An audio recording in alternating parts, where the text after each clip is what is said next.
Au-delà des buts et des scores, on va bien sûr en reparler, mais une image comme ça à sortir, Benjamin, sur ce match notamment. Moi, j'ai choisi Guardiola parce que j'ai été surpris qu'il fasse aucun changement durant toute la rencontre, demi-finale de Ligue des Champions.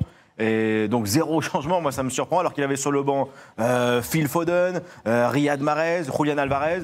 Donc voilà, donc moi, je suis surpris effectivement de voir ça pour un match de cette intensité, de ne pas rafraîchir ton équipe, qui a quand même été longtemps menée. Donc je me suis intéressé à ça. La dernière fois qu'un entraîneur en Ligue des Champions n'avait fait aucun changement en demi-finale, c'était Ferguson, et c'était en 2007 lors d'un Manchester-Milan. Et c'est tellement rare que c'est arrivé une seule fois pour un entraîneur français. Est-ce que tu sais qui est cet entraîneur français, Luis? Luis Fernandez. À quel moment? Je ne me rappelle même pas. Vous n'avez pas fait de changement sur un justement, PSG pourquoi AC Milan. Louis, oui, vous? Pourquoi Louis? En demi-finale, le camp perdait 1-0. Parce que déjà, tu avais moins de remplaçants. D'accord. Dans une époque où ce n'était que 3 ou 4, le grand maximum.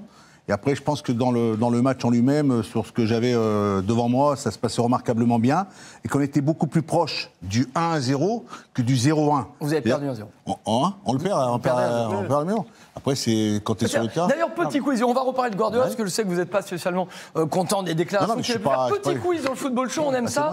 95, donc Luis Fernandez, entraîneur du PSG, fait aucun changement dans cette demi-finale aller au Parc des Princes. L'AC Milan gagne 1-0. Petit tour de table, est-ce que vous pouvez me citer, il y avait moins de remplaçants, des remplaçants du PSG ce jour-là? Louis, Julien, Benjamin, Pape, surtout vous, Louis. Non mais Louis, attends. Vous? Cobos. Non. Cobos, c'est titulaire, non? Titulaire, il joue arrière droit. Fournier.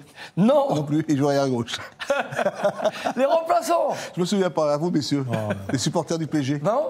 Moi, j'ai préparé, donc je sais. Borelli, exactement, déjà en gardien remplaçant. Personnel. Et on pense à lui et à sa famille. D'autres joueurs, donnez-moi des joueurs, peu importe. Pascal Nouma. Pascal Nouma, bien joué Benjamin, bien sûr, il est remplaçant ce jour-là. Et il ne rentre pas. Ogbechi, il n'est pas dans le coup, non? Qui ça? Ogbechi. Mais non, mais bien bien joué, Francis Yasser, ça passe toujours. Pas Francis. Francis, ça passe toujours. Francis Yasser, tu peux le dire, ça passe toujours. Encore 3. Titulaire. Encore 3. Titulaire, la serre. Encore 3. Un défenseur central, le gardien, un milieu de terrain qui est arrivé de Metz, et un autre milieu de terrain formé au PSG qui faisait des petites acrobaties quand il marquait des buts. Nouma, Dieng, Non, c'est le joueur dessus que tu m'as fait, c'est le... Eh oui. Ah, vous l'avez, Louis. Je vous laisse trouver, chercher. Allez, on arrête là. Borelli, Oumar Dieng, vous l'avez dit. Jean-Philippe Séchet, milieu de terrain. Il y avait Bernard Alou également, Louis, et puis bien sûr Pascal Nouma. Ces joueurs étaient remplaçants ce jour-là, ils ne sont pas rentrés. Pas content, Louis, du choix de Guardiola? Non, parce que, comment te dire, c'est que tu pénalises quand même ton équipe et les joueurs que tu es censé, je veux dire, à la 80e ou à la 60e. Bon, je connais, Pep, il l'a déjà fait, excuse-moi, il l'a déjà fait en Coupe d'Europe contre Leipzig en match aller. Il laisse, c'est une sorte de, on va dire, on laisse les 11, allez-y, finissez le travail. Bon, après, c'est les choix. Tu es entraîneur, on est entraîneur, on est sur le terrain, on doit prendre des décisions. Mais là, tu as quand même Foden, tu as Mahrez qui vient de faire le match précédent, un match extraordinaire, où il a été passeur, il a 2 passes décisives. Tu as Alvarez, l'Argentin, qui est là, qui accompagne Haaland. Et je pense que tu as un garçon comme Gundogan, qui s'est pris 2 coups de tampon, 2 fautes qui ont été faites sur lui, où il était quand même pénalisé, il était quand même presque hors de service de pouvoir jouer. Il ne les remplace pas, il a laissé le même groupe. Je pense que pour moi, il doit sortir Grealish aussi. Hein? Pour moi, il doit sortir Jack Grealish. Non, mais ça, c'est... Non, effectivement, Louis l'a souligné, j'avais commenté le match contre Leipzig, j'avais été aussi surpris qu'il n'ait fait aucun changement alors qu'il y a eu un partout à la fin, une deuxième mi-temps calamiteuse, où Leipzig était plus proche du deuxième, voire du troisième but que l'équipe de City. Après, j'ai eu la même interrogation, j'ai regardé un tout petit peu. Et puis j'ai regardé ses déclarations post-match, après ce match-là, après le match de Leipzig, après les matchs aussi quand il joue dans le championnat anglais. Et on remarque une chose.